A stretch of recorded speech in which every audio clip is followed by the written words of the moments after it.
Kia ora, Norm. Thank you for joining me today. We're here in Mangamuka and interested in what's happening with the developments in the Mangamuka Gorge. There was a video posted last week and it looks like there's a whole lot of work that has been done up to now. Yeah, there's quite a bit of work. We've got to basically maximise the amount of people we could put in the gorge, and everybody's working all fronts. They're also working several shifts, so doing what we can, but quite a lot of work still lying ahead of us. Yeah, it's been a big project, a big challenge, and over the last few months when you have been working there, there's been like extra slips that have happened due to the wet weather. Yes, there's been extra. A lot of them, some of them are completely new. They're probably not that severe, but what was of concern to us was ones that are extra that were first classified as not so critical, but then they showed further movement as the weather sort of made them worse. And so the weather has had a big effect and may have effect on what happens in the future. Yeah, it does. The weather, unfortunately, is not something we can control, and unfortunately, yes, it does have a big impact. Not much we can do about that. What we do is, obviously, when the weather does seem like it's going to come in, we do the preparation we can so we won't have additional damage, but it does affect our progress.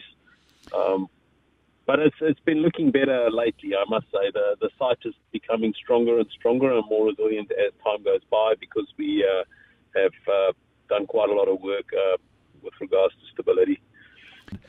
Big piles down deep into the earth, as well as the use of a lot of concrete to stabilise the roading area?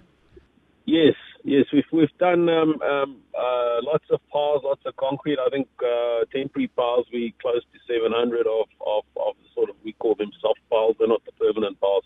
With the big 1 metre wide piles, that's up to 27 metres deep in some cases. Following, I think the amount of steel we've already put in there is about 130 kilometres of 130 rugby fields worth of steel.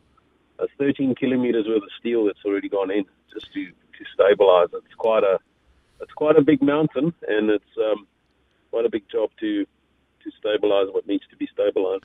And what have some of been the major challenges with the project? I think the biggest challenge that we've got too is stability and weather. Those are definitely our biggest. Stability, we think we've got under control now. Weather is looking better. We're not getting hammered as much as in the past. Also, we find the mountain has dried out a bit, and we were able to drill into the mountain and relieve some of the water pressure that's in the mountain. So, like I say, the weather has been a major challenge, but it is getting better for us. And we're also looking forward to summer now. Obviously, that brings other challenges like fire hazards and dry conditions. Means that we can have things like dust and heat and things like that we have to worry about. But I guess to date it's mostly been the rain and the amount of water in the mountain. But that's a lot less now. Okay, the big question, when will the road possibly be reopened for public use? We're aiming third quarter next year. We're always aiming for May, but that came and went because of the additional slips and the more instability we had. So it will be in the last quarter, sort of towards the end of next year, maybe a bit earlier. I'm still hesitant to commit. It will be a high quality, much better service road when it opens again. That's our aim. We recognise this as really disruptive. So if it's going to be that disruptive and we're going to go through that much pain, we got to make sure that it's a high quality, high standard road when it opens again, and we don't come back with trouble later. So no, definitely open to everyone when we open. It's not going to be. We need to alleviate the traffic that's currently going on detour routes, and it's definitely the intent to have a high quality road when we're done.